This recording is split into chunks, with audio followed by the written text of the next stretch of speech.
Bonjour à tous et bienvenue dans ce 19e numéro des Actus de Blo. On se retrouve ici devant le centre des finances publiques de la ville de Fontainebleau.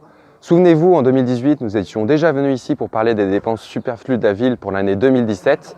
Nous avions trouvé 130 000 €. On a recommencé l'exercice pour 2018 et le résultat est encore plus conséquent, 230 000 € de dépenses superflues.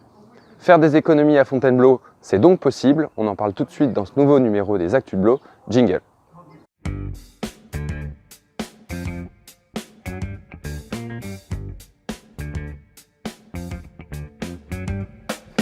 L'an dernier, les dépenses de la ville de Fontainebleau ont continué à augmenter.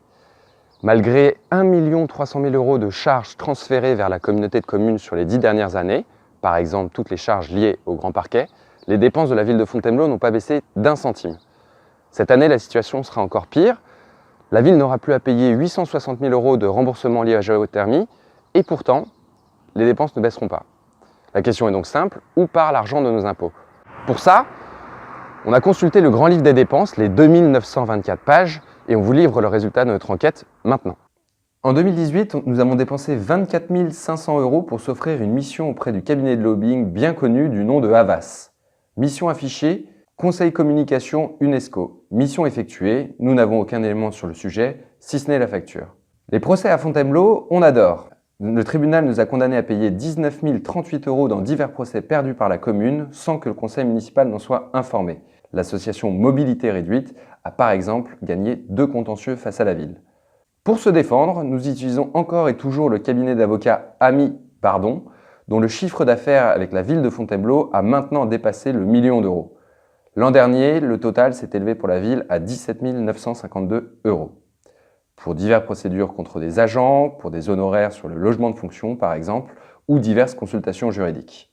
Pour série, on dépense sans compter. Parmi les diverses choses que nous avons identifiées, mais là encore la liste n'est pas exhaustive, 15 000 € pour de la location de matériel, quel matériel on ne sait pas, 10 000 € pour de l'équipement technique, idem on ne sait pas, 13 634 € pour des frais de traiteur, le buffet devait être très sympa on imagine, 3 080 € pour de la moquette, peut-être un tapis rouge, 2 770 € pour mettre dans les boîtes aux lettres le programme, on se demande pourquoi. Bref, un grand nombre de dépenses non identifiées qui mériteraient beaucoup plus de transparence. Le reste des dépenses superflues, on vous laisse le découvrir en musique.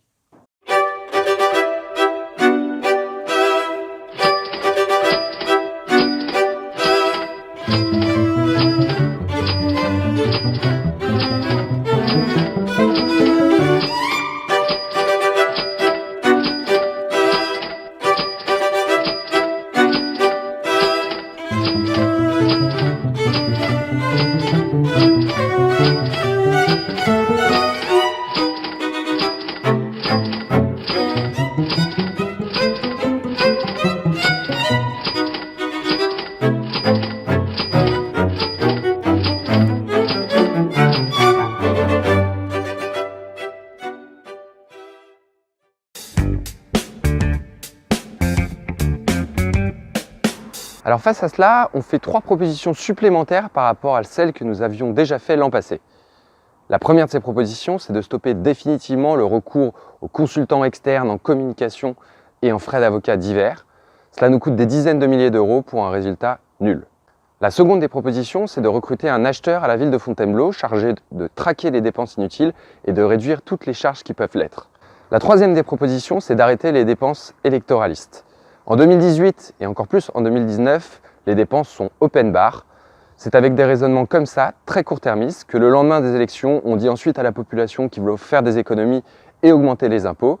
C'est exactement ce qui s'est passé en 2016 et nous ne voulons pas que ça se reproduise la prochaine fois. Vous l'avez compris, les marges de manœuvre budgétaires à Fontainebleau existent, mais pour cela, il faut avoir envie de faire la chasse aux dépenses inutiles. On a identifié 230 000 €, mais la liste n'est probablement pas exhaustive. Merci de nous avoir suivis dans ce numéro. Si vous appréciez ces vidéos, n'hésitez pas à les liker, les partager et les recommander. C'est comme ça que le plus grand nombre sera informé. À très bientôt pour un nouveau numéro des Actus de Blo. Merci.